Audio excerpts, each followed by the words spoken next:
At the University of Arizona's undergraduate commencement ceremony, Dean Kamen, inventor of the Segway Human Transporter and hundreds of other products, encouraged students to use their education to help solve society's problems.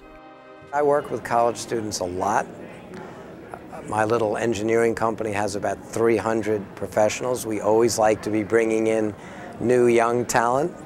What they lack in experience, they make up for in enthusiasm and currency with technology. I think the most important thing to convince kids these days is of how lucky they are to have an education.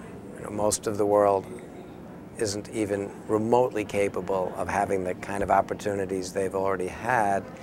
But I think kids need to understand that education should be what empowers them to give a lot to the world.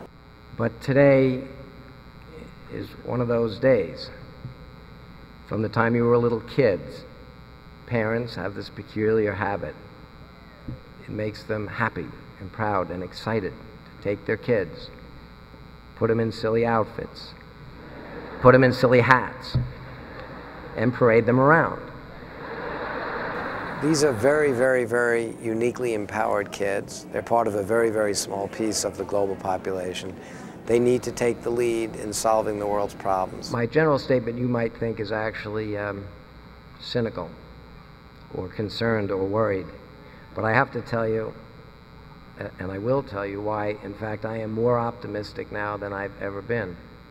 This generation of students growing up now, especially over the last couple of years and the crisis we've had recently, are showing a real surge in willingness, in fact, passion for public service, for volunteerism. So what I ask all the college students to do, even though they may think they're at the beginning of their professional career, they should already be thinking about how to give back to their younger brothers and sisters and to the younger people in their community. So